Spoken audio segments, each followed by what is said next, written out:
श्री वेद व्यास जी महाराज ने आकर के अपने तपोबल से उन दोनों देवियों को पुत्र देने का मन बनाया।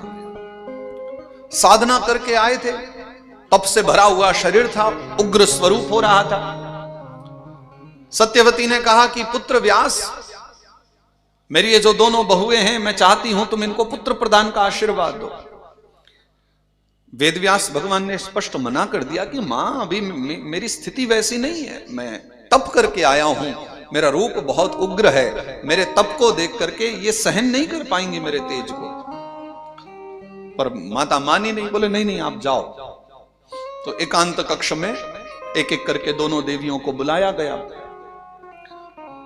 पहली देवी आई, महात्मा वेदव्यास जी ने जब उसको देखा और अपने तपोबल से उसको पुत्र देना चाहा, तो कहते हैं कि वो भयभीत हो गई। तो जहां खड़ी हुई थी, खड़े खड़े उसको भय के मारे पसीने छूट गए, शरीर पीला पड़ गया, इतनी डर गई वेदव्यास के स्वरूप को देखकर।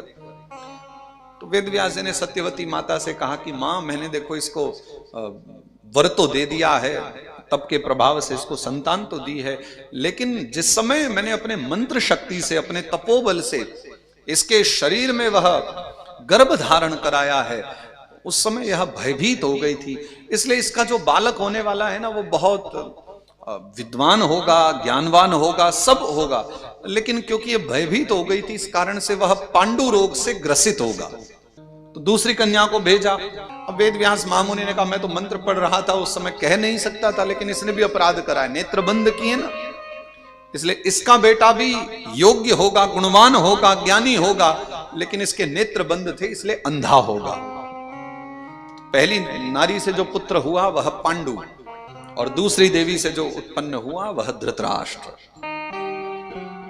तब सत्यवती माता ने प्रार्थना करी, बोले एक बार और कृपा करो, मैं दोनों में से समझा बुझा करके किसी एक को भेजती हूं, कम से कम एक राजा बनने लायक तो बेटा हो जाए। तो दोनों को समझाया, बोले जाओ तुम में से कोई भी जाओ, विचार कर लो कौन जाएगी।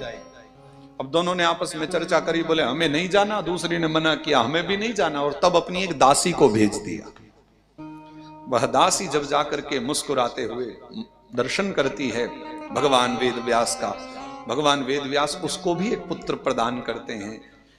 तो वेदव्यास मुनि आकर के फिर माता सत्यवती को कहते हैं, बोले अब जो आई थी ना, मैंने उसको वरदान दिया है, वह बहुत तेजस्वी ओजस्वी बालक को जन्म देगी, लेकिन वो तुम्हारी बहुओं में से कोई भी नहीं है, वो तुम्हारी एक दासी है, और इस दासी से जो बालक का जन्म होगा वह परम विद्वान गुणवान होगा, उसका नाम विदुर होगा।